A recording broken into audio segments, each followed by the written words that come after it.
You can see this is the finished result. I shouldn't be showing you that yet, but stay tuned and you'll be able to see closer up. You can see the little rocks. Let's see. The little rocks, bricks, little chips.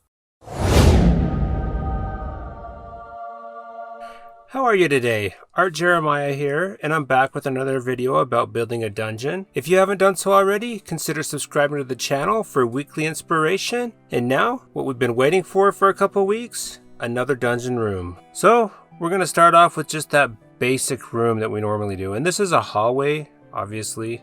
So, first thing we do is lay out that grid like we did in the other rooms. And I'm just doing that with a 1.4mm ballpoint pen. I should have a link in the description below if you want to see exactly what pen I'm using. Those links are Amazon affiliate links, and they are good in Canada, UK, and the US. So go ahead and check those out. We're going to speed through this process. We've seen this a lot before, so I'm just doing the typical brickwork that I did on the other rooms. If you want to see that and you haven't seen it, I recommend going back and watching through the whole series. Some of the first videos are a little bit boring because I was still learning about video editing and how to time them so they're not so boring, but they're still really valuable information in those early ones, so I definitely would go back and check those out. I'm doing the walls the same way we did this last video, and I just kind of layered them 1 centimeter each, and I'm just cutting them to shape with a hobby knife. That way I don't have to pull out the Proxxon. It's kind of big and bulky, and sometimes it's not that fun. I didn't want to linger too much on this part of the build. Basically, I just did it the same way as we did last build. Instead of getting bogged down by too many measurements, I decided to eyeball everything, and I feel like that saves time compared to pulling out a ruler and measuring the exact measurements. It's just funner. It's just more fun. And funner is a word. I looked it up. I should put the apron in the Amazon links too. There's different colors. I just chose pink because I like the pink.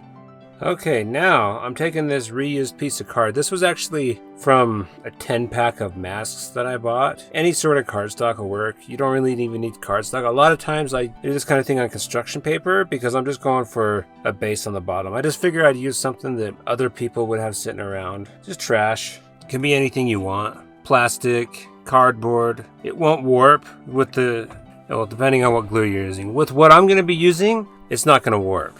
100% won't warp. So this is another strip of the bricks, and I decided just to hurry and texture the whole thing. And I really like the texture I get from the piece of asphalt, so I decided to texture it with that instead of banging around with the cans, which I do that on a lot of my builds too. I break some of the pieces up. Oh look, I did do it. I lied. I did it. I just forgot. It's been like a couple weeks since I filmed this. I just barely getting to doing the voiceover, so someone says they've been using bolts and nuts and things like that and screws. I think I want to try that too because you get a lot of rock dust. I keep it kind of wet. I keep my spray bottle and I spray it because I don't like breathing in all that rock dust. It kills my lungs. And I'm sure you can get that. What do miners get? Like black lung or something? I don't know. I'm sure you can get something similar to that if you breathe in too much of these rock dust. We're all going to get foam lungs. I'm sure that foam doesn't dissolve at all. That's why I've been wearing a little mask. Yeah, then I break them up some more. I really wanted these to be rubbly, broken. This is going to be like a caved in ceiling. I don't know if I mentioned that. We want that caved in look, and I don't know if it's going to be caved in already or caved in beforehand. I might change it according to different sessions. It would be awesome to run this dungeon at like a convention or something. That's what I'm hoping for. I really want to set up like a booth at a convention and run this dungeon. That'd be so cool. Not like I'm the best game master, but show off my creation. So yeah, this is Fuse It All Surface Liquid Nails.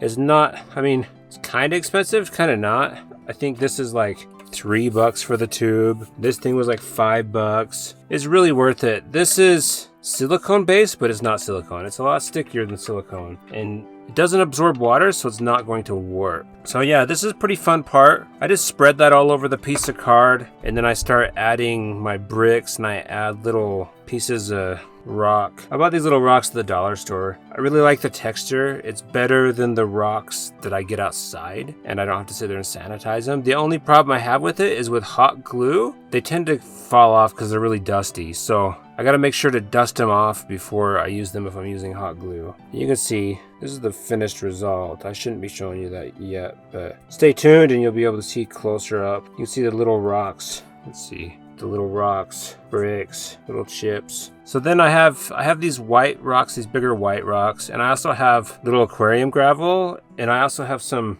bigger pieces of sand that I sifted out of some normal sand. That's what you see there in the foreground. I don't know if you see that the blue container in the foreground. That's the rocks that I sifted out of some normal play sand. And I'm just using a craft stick to make sure it gets down in the cracks. I mean, for a rubble pile, you could just like throw it down. I really get into the design aspects, even with this. I don't know, I just think it's cool to add little extra details. I feel like if I would have just thrown it down, it would have been a lot flatter and uglier, and I wouldn't have like these standing up pieces, or I don't know. These little bits of sand, I do just kind of sprinkle in the middle. And you don't have to put a bunch of white glue with this glue either. This glue, I don't know if it's considered glue. It sticks things, the liquid nails. That's why I really like working with this. It sticks things instantaneously, but it also has like a longer work time, but not too long. It's gonna be dry after a couple hours, and you can see that I can even like put it sideways and it's not falling to pieces. Pretty cool already. And we're not gonna cut the card off yet. We're gonna let it dry first. I think this time I let it dry overnight. I can't remember if I let it dry overnight or if I ended up letting it dry during the day and then came back to it later. But either way. Okay, and when it's dry, it looks the same. Usually I take scissors. It's kind of an issues with the scissors, but usually I take scissors. Usually I use smaller sand. I just wanted to get that rubbly look, so I used the bigger sand, and I hardly ever use that. So I took out my scissors and a knife, and I kind of used both to go around the whole thing. And this time it took me a minute. Normally I do my rubble piles the same way, like just my little rubble piles. I just cut it to shape. I go a little bit over the sand. So you'll see I did have a few spots I missed. Can't remember, did I? So I'm gonna wanna cover that up. And for this, instead of using sand, I'm using this stuff. This is Liquitex resin sand. This is a medium, an acrylic medium, texture gel medium. You can make your own. You can get gel medium and mix it. Gel or paste or glue even, and just mix sand with it. The gel is gonna work better.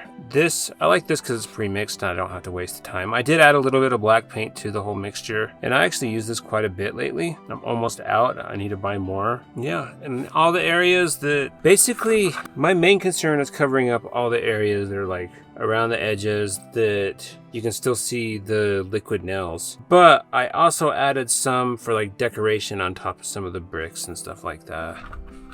Just add a little bit more variety. Variety always looks good in everything. I know some of my stuff doesn't look like it's very artistic, but I take an artistic approach to everything I build. Some of it I design to build fast and still look alright and be easy, and that way I can teach you guys how to do it too, and you won't get overwhelmed with something that's extremely detailed. This is a hobby for most of us, and sometimes extremely detailed is just boring. Cool to look at. There's some awesome crafters out there now. Okay, and when that's dry, we're gonna paint it black, just like everything. I think I'm still using black paint and Mod Podge here. I actually recently bought a gallon of Elmer's glue wall. Sometimes I like to mix my own Mod Podge mixture. I use glue wall, the Elmer's glue wall, and I add varnish to it, and then I add latex paint. And I pretty much only use the latex paint because I use so much of it. If I use craft paint, I'd be buying like all the craft paint at the craft store in Walmart, and then they'd have to restock it. Now, I overbrush everything with that crappy Hobby Lobby gray that I'm trying to get rid of. And I don't think I'm going to get rid of it because I bought a lot of it. I guess it's not too bad. Should give it more credit. It's just like, it stays sticky too long, I think. It's not very good quality. The pigment quality is kind of crap. It's worse than the craft paints. I add some of this moccasin brown, and I'm painting it all. I'm just wet blending it into everything.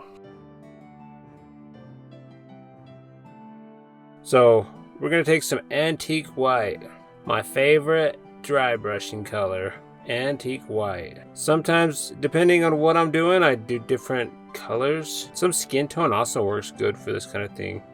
Some light gray can work for this, depending on if you're going for like a cool look or a warm look. Warm is usually more pleasing to the eye, so with something gray like this, I like to warm it up a little bit with some browns, and then I like to dry brush with a cream color. So yeah, I just dry brush that, lightly dry brush that. And as I mentioned in my previous video, I don't use makeup brushes for dry brushing. I'm surprised a lot of people agreed, because on YouTube it seems like everybody's using the makeup brush as the dry brush, but not my thing. Okay, now I take my brush pen and I add some cracks. And I actually did already add these cracks. I forgot to film it when I was doing it. To add the cracks, I just used a little fine point Sharpie like this, and this melts through the foam pretty good, adds a lot of small cracks, but I just wanted to highlight those cracks with my Tombow Brush Pen. See if I got one of those. These ones are good for it too. These are dollar store pens. The ink seems pretty decent. I don't know what it is. I don't know if it's just Sharpie ink or what, but they're pretty good. This is my Tombow Brush Pen. I love this pen. I just want you to tell you. It's not gonna focus on this pen. Let's have it here. If I want to focus, I have to I don't want to put myself out of focus. I spent forever trying to figure out this new webcam. And yes, I got a new webcam thanks to patrons.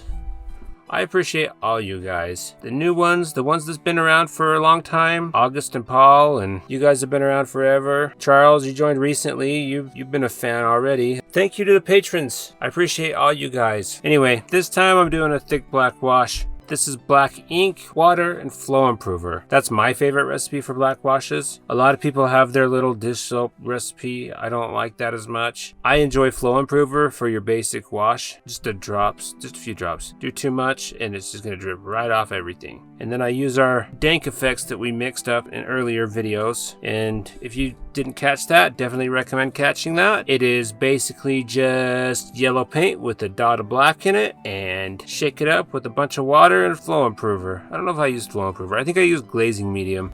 That way it actually stains things better. And you'll see that it's a nice deep olive green that adds to it. And I dulled it down a little too much, I think. So I picked out a few of the bricks and I dry brushed them just a little bit. I'm hoping tomorrow, it's nighttime right now. I'm hoping to take the dungeon outside and set it up, get some good light so we can see the whole dungeon so far. So if I did that, at the end of this video, you're gonna see the dungeon so far. It's gonna be done soon, and then we'll start on that Feywild. I'm excited for that. I think we're gonna do some more advanced techniques in the Feywild too, and stuff I haven't done before. Like this video, and don't forget to subscribe. I really appreciate it when people like the video, because it not only boosts my self-esteem, it gets it out to more crafters like you and me. Oh yeah, I keep forgetting his stuff. Wait a minute. Okay, so a couple months back, I happened to win a piece of terrain from Canada, from Immersive Terrain. Check this guy out. He has a video on YouTube on how he built this guy. Super detailed piece, very cool. These sandbags are super hard. It's all super hard. It's pretty heavy duty. Very cool bottom. So yeah, check out Immersive Terrain. He needs more subscribers. I'll link him down below. He does commissions in Canada if anybody's interested in commissioning him. And then of course, I almost forgot to do the comment shout out. So I'm just going to get here on my phone and look at the comments from the last video. Let's see. The first comment shout out is Robert Webb, who said, 100% agree with you on the makeup brush thing. Could not stand them for dry brushing. I would take a large flat brush any day. See? Some of us just can't stand those makeup brushes. Number 2 comment is Phantasmich, who said, whoa, amazing results. They really seem natural. Now, Phantasmich actually did the background music for my video, so definitely check him out, subscribe. He's an awesome musician. Definitely deserves a lot more credit than he's getting right now. We got Campaign Terrain, another nice one. Even a simple build can really make game pop. Stuff like this is so useful. Check out his channel. He's an excellent crafter. Earthman Brick, another fine vid man. Keep up the good work. He's another crafter. He's awesome. We're not doing too many shout outs. Terrain Stop. 16 inches can be a bit daunting. Yeah. Luis Sandoval. He said, awesome to know about those large flat brushes. I just picked up some cheap makeup brushes, and when I used them, it was not what I expected. Hacksaw's Hobby Bunker. That's another crafter you want to check out. Oh, and Phil R. He does some awesome plastic painting too. Just go to my last video, look at the description, look for people who have subscribers and check them out. It's a good way to pick up some new techniques, learn about some new people. It's water. Yeah, anyway,